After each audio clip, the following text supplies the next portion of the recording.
Good afternoon and welcome to this webinar. My name is Gene and I am the head of marketing for eyko. Let me just put a few things out of the way here on the screen and let's get started. So again, welcome to this webinar. My name is Gene, head of marketing for eyko. And eyko helps you know more. And the name of this webinar is called Reporting is Dead. Last year at a conference in May, in Dallas at the Blueprint JD Edwards conference. We had a booth, and at our booth, we had this banner above the booth said, "Reporting is dead." And the intent really is not to say that, hey, reporting is dead, that you no longer need dashboards, you no longer need reports, you no longer need inventory reports or sales forecasts or pipeline reports or balance sheets. Those are not going away. So long live reporting. And this long live reporting here is more of a tipping my hat to a friend of mine, longtime industry analyst named Howard Dresner, who saw our reporting is dead sort of posts and photos from our conference and sort of poked fun at us a little bit because he said, look, your reporting is dead, but long live reporting because people still need reports. So thank you, Howard. But the point that we're going to make in this webinar is that you know, organizations, still need the reports to run their business.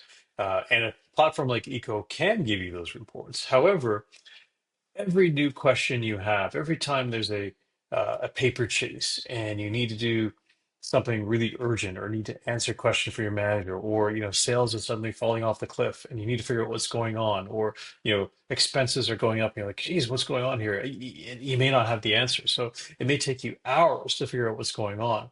But it shouldn't be that way. You should be able to very, very quickly look at your existing reports, your existing data, and start just posing questions of that data.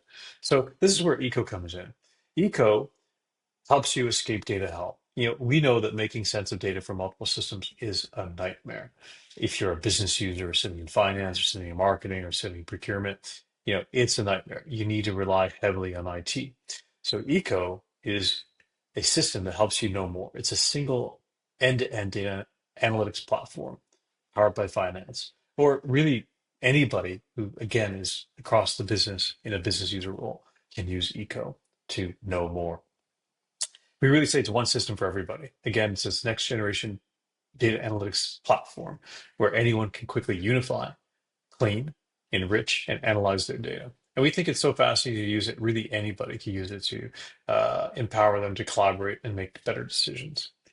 So, looking at sort of the typical world that's in production today, you've got your data that's living over here on the left side of the screen here. You got this your data sitting in systems like JD Edwards, in Fusion or Oracle ERP, SAP, Salesforce, HubSpot, Marketo, all sorts of different solutions, even big data, Snowflake, BigQuery, Redshift. You've got data sitting all over the place, and with every week that passes, I'm sure your organization is creating new data sources. They're either buying a new cloud system or a new SaaS system, or somebody's off modeling data somewhere else.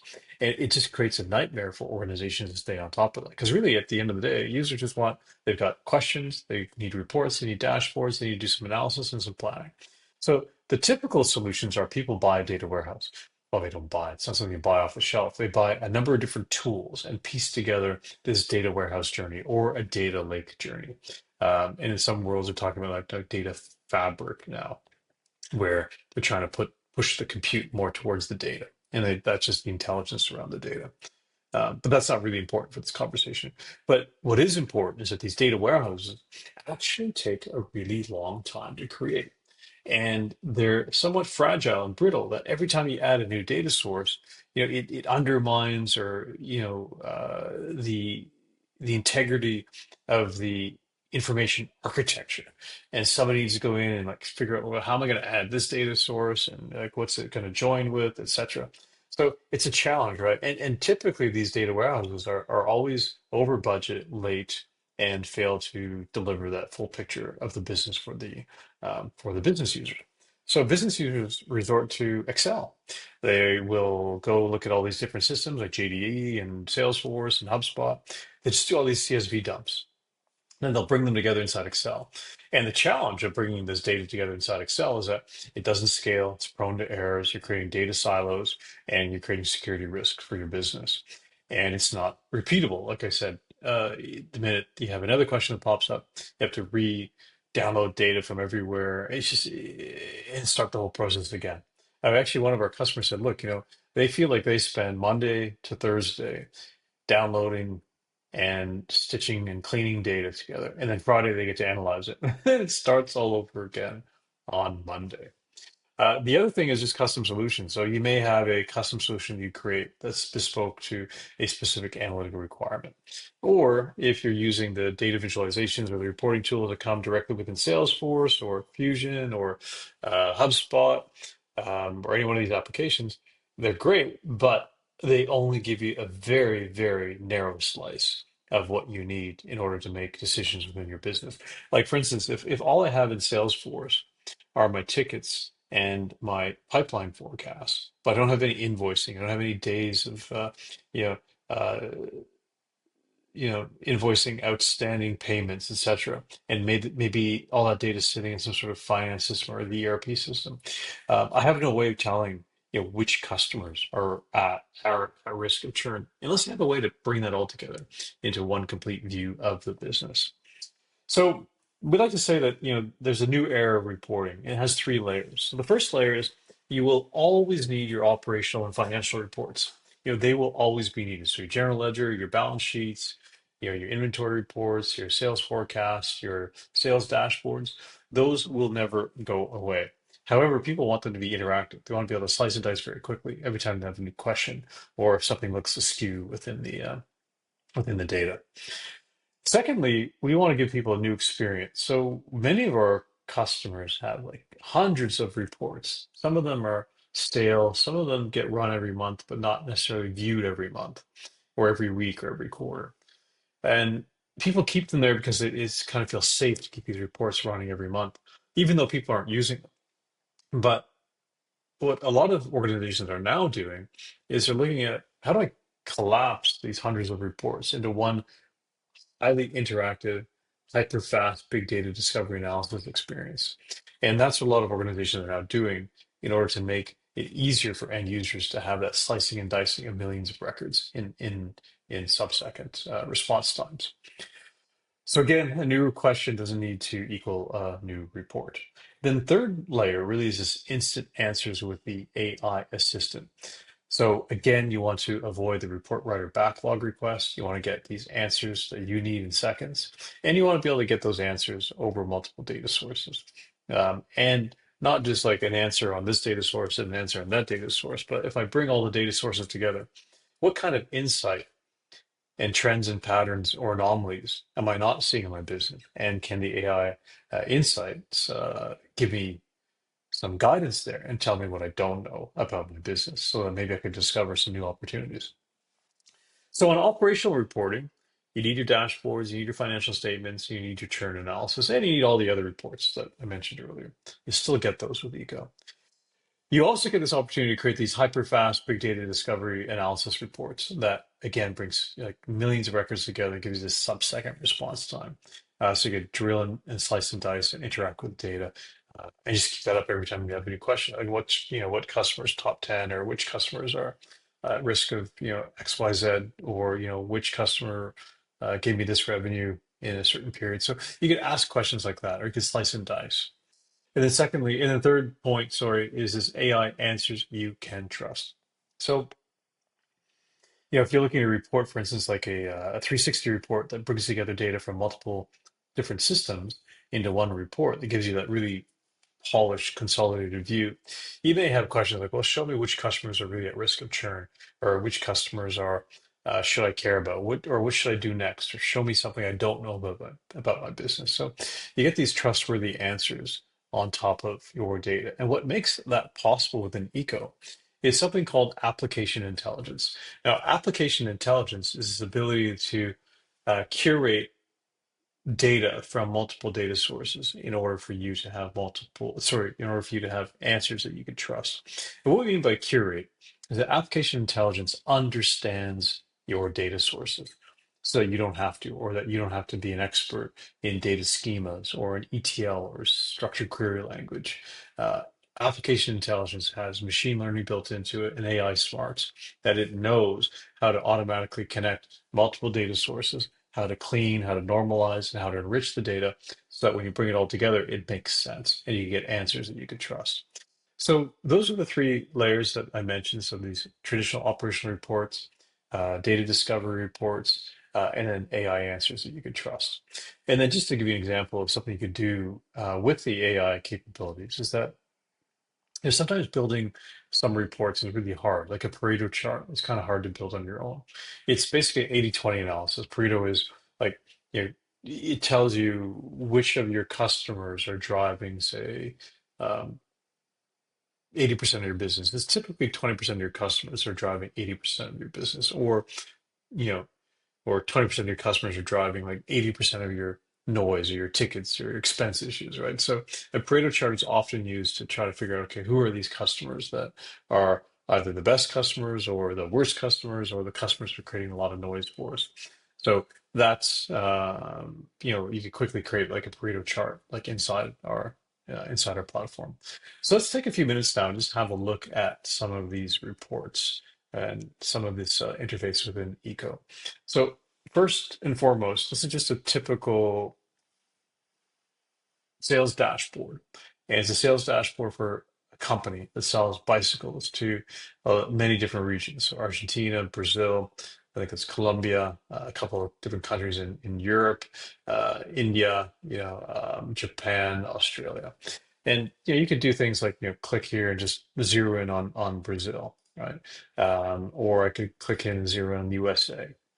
I could, drill in and look at some of the customers in the USA. Okay, this is interesting. I could do that. Or, for instance, go back to the total here and look at all the countries. Or I could slice and dice up here and go look at, okay, I just want to look at Canada. Or I just want to look at Brazil, right? Or, I want to go look at France. And I could, do that as well. So let's now just get out and look at all the countries again. So it gives me that capability to slice and dice and go in and look at all of the data very, very quickly. And I could again go look at different years here.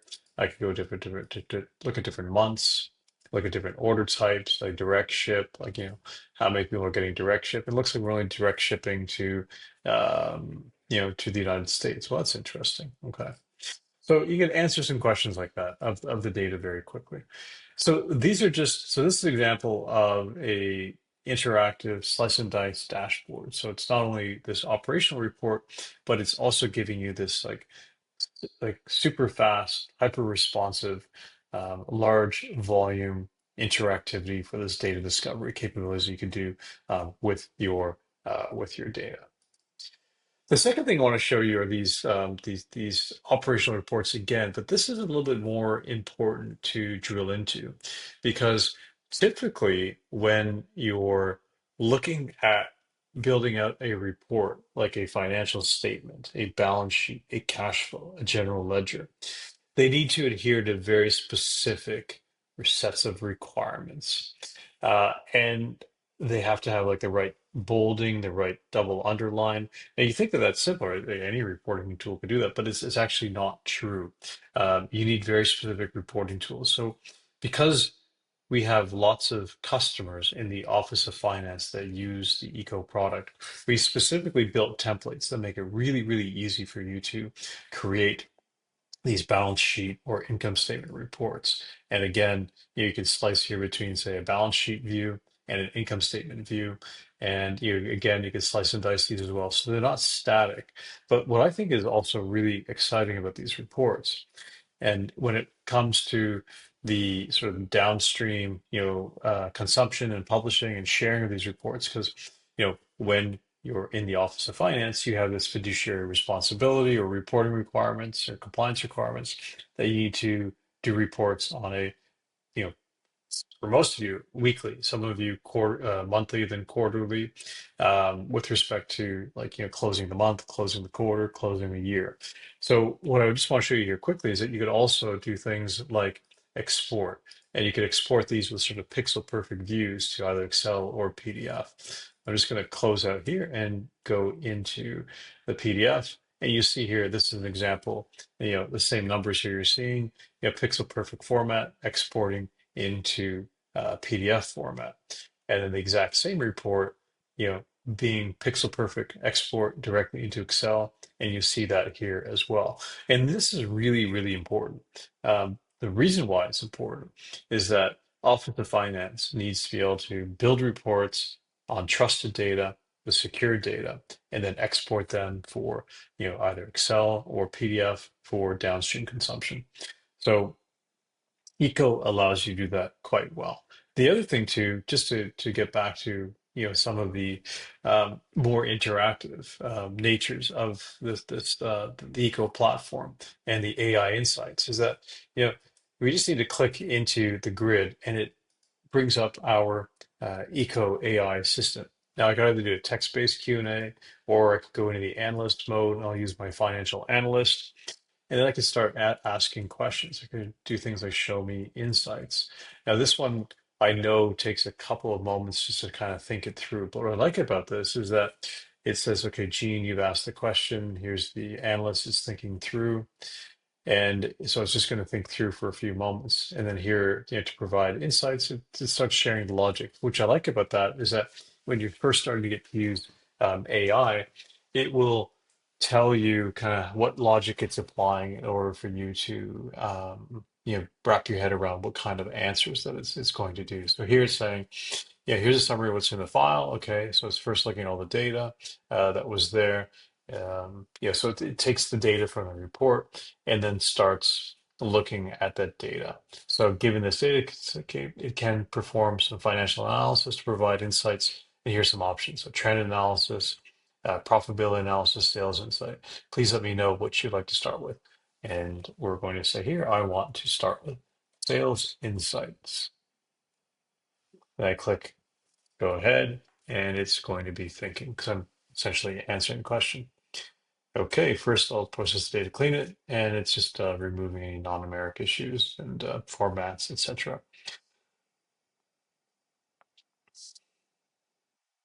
So it's still thinking. It's going to let's visualize monthly and quarterly sales and returns to get a clearer picture. So it's just working through. It's kind of like having a data scientist in your pocket. But it is interesting here. It's telling me some interesting trends. So total sales, which is kind of neat here. So key observations from the sales and sales returns analysis. So sales trends, notable peaks. October shows a significant spike in sales. Um, there's consistency throughout. Sales figures show fluctuations in monthly reflecting variability due to demand, seasonality, promotions, or some market conditions. Returns trends, interesting. Throughout the year, sales returns have been consistently negative, but do not significantly impact the high sales values, indicating good quality control and customer satisfaction levels. So it's showing me some really interesting insights from that data. So I like it. It gives me like I could pose all sorts of different questions. So there are other things here like show me insights, that I did earlier, or I could go back to some of the other conversations and here are conversations that one of my colleagues had. So I could go look at the questions they've posed, etc. So there are lots of things you could do, and you could save these conversations. You can go back and get inspired by some of your other colleagues who've looked at this report as well, and then collaborate with them in order to get some better insights into what's happening, within your business.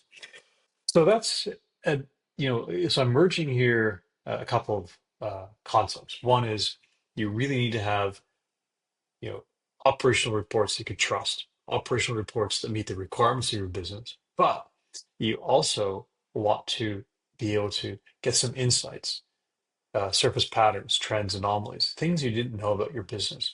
Or if there's a specific question, like, show me this customer's revenue, you can pose those kinds of questions. Let me just pivot out to another report. This is one of my favorite reports inside the Eco platform. It's our Eco Customer 360 report. And this is the kind of report that you could build with Eco. What I love about this report is that it brings together data from the ERP systems. It brings together data from the Salesforce system or the CRM, from HubSpot. Salesforce in this case here, they just have sales forecasts and sales pipeline, whereas HubSpot's more around their marketing campaigns and what kinds of marketing campaigns they went out. Jira are all the tickets, for instance. And I'm just focused on like one customer here, really just look at the total. So here are all the various tickets. So, issues, support issues. We don't actually have Shopify turned on, but toggle, these are things like services tickets, not support tickets, but services tickets. So things people need to do, like, oil, gear shifts, replace shift cables, transport bikes to customers, etc. Those are not necessarily like a product issue. It's more of a things that need to get done, like, fixing, the, you know, oiling the chains or repair or putting the bikes together, building bikes or transporting the bikes, because this is a bicycle example. So, inside this report, it only has a handful of customers. So the way it was built is that it also created using the application intelligence as we're bringing all this data together. We were able to say, okay, well, with the application intelligence, we are going to create this new category or new column called risk. And this risk is based on, like, how much revenue they have outstanding, how many invoices do they have outstanding, in combination with how many tickets or open cases do they have. So here we have, you know, more cases, then it's a higher risk. So that's interesting. I've got, just a handful of customers, so I could quickly see, like, who are the customers that are, at risk of churning. We have three, top customers here that are at risk of churn. But if I had like hundreds and hundreds of customers, and this was a very, very large dashboard, it would be kind of hard for me to see how exactly I can, you get the top 3 or 4 customers that I should really focus on. So again, like all the other eco reports, I just click over here and select my analyst. This is going to be my financial analyst that I work with.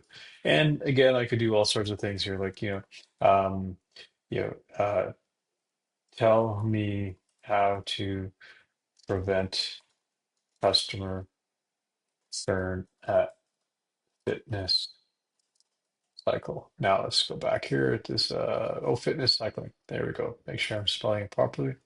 Fitness cycling. So it's now just going to think away, and it's going to come back and tell me, like, as a friendly business analyst in a box, what should I be thinking about in order to reduce the risk of fitness cycling churning. So again, it's looking at the details.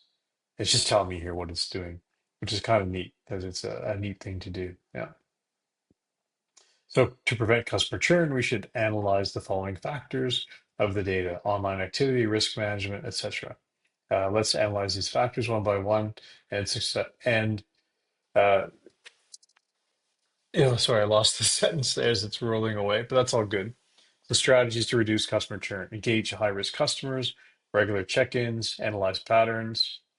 The next, let's analyze correlations between open amounts and the risk of churn. This is interesting, right? So it's giving you this sort of guidance on how you might want to address your churn analysis.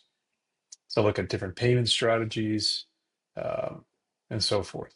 So it's a good sort of business analyst in your back pocket, telling you what to do. Your virtual data scientist at your fingertips. And it's just churning on here again, or churning on. She used the word churn when I'm talking about customer churn. It's just continuing to work through here um, at the recommendations that it could provide. Engagement strategies, a summary, target, proactive campaigns, and so on. And yeah, so it's just giving you some additional data as well, like average days since last activity by risk, high risk, 1,200 days. So, whoa, that's pretty high. That you had 1,200 days in your high risk category of customers since your last activity with that customer.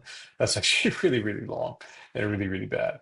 So that's quite interesting as a user to get that data to help you, create a plan around keeping fitness cycling as one of your top customers. And again, if I go back to this report, it's interactive and it's just bringing data together and giving you that 360 view of all your data. And finally, I just want to show you that Pareto analysis again. Here is just me asking questions of this data, but because there are so many customers, I said, okay, well, let's just refine it to the top 10%. It came back and said, okay, well, here are the top 10 customers and how they're top 10% of all of your customers and how they're driving revenue for you. So again, you can have this conversation with your data in order to get some insights and answers that you wouldn't typically be able to get out of just a static report with some interactivity built into it. Okay, let me go back to the slides and let's just get back into the rest of the presentation. So really, our objective is that if you're a business analyst, we want you to get answers, not more reports. So again, stop waiting for IT to build your report, stop struggling with inconsistent data, stop using fragmented reporting tools that might be sitting for like your Salesforce reporting tool or your HubSpot reporting tool or your JD reporting tool or your ERP reporting tool. Bring it all together inside Eco and let Eco give you that single platform end to end that gives you the ability to look at all of your data. So we want you to start getting instant answers, making decisions with confidence, and seeing a full picture of your business. So how do we do that? Well, with Eco, we change the way you work with data. Again, it's a single platform. You don't need to tool switch. It gives you those instant, fast AI answers, not just reports. And essentially, you have data that talks to you. It's like having that data scientist at your fingertips. And what makes a lot of this possible is this application intelligence that knows your data and it's your source data, and it can help you make sense of the data very, very quickly. And again, it's got this fast and easy capabilities for all users, and it gives you hyper fast response times on very large volumes of data. I like to say get more with less, fewer silos, data silos, fewer tools, less time building things, fewer people required. So we want you to get more answers, more data, more insights, more control in order for you to drive better decisions within your business. So at Eco is where great decisions get made, and the future of decision making begins with an ecosystem. And to learn more about Eco, please be sure to visit our website or send us a note. We'd be happy to spend more time going through the Eco platform with you and your data and helping you discover some opportunities that you didn't know about within your business.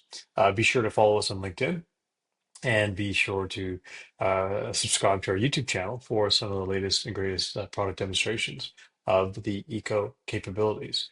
All right, thank you very much, and thanks for tuning into this webinar. And I look forward to seeing you online. Thanks again, and have a great day. Bye for now.